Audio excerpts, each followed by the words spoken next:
ઉમેદવારોનો હલ્લાબોલ, કોંગ્રેસ પ્રમુખ પણ વિરોધ પ્રદર્શનમાં જોડાયા। એમજીવીસીએલ દ્વારા વિદ્યુત સહાયકોની ભરતી માટે પરીક્ષા લેવામાં આવી હતી। આ પરીક્ષામાં 1600 ઉમેદવારો પાસ થયા હતા, પરંતુ તેમાંથી માત્ર 102 વિદ્યુત સહાયકોની જ ભરતી કરવામાં આવી હોવાના આક્ષેપ સાથે કોંગ્રેસ અને ઉમેદવારો દ્વારા એમજીવીસીએલ કચેરી ખાતે હલ્લાબોલ કરવામાં આવ્યું।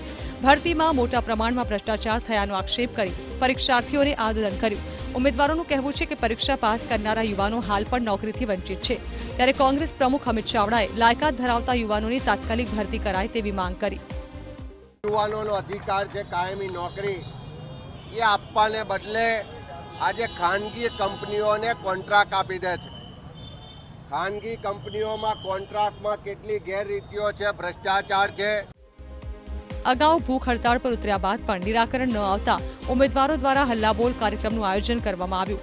ઉમેદવારોની માંગ છે કે મહામહેનતે પરીક્ષામાં ઉત્તીર્ણ થયા છતાં નોકરી નથી મળી, ક્યારે ભરતી કરાશે તેવો સવાલ ઉમેદવારો કરી રહ્યા છે।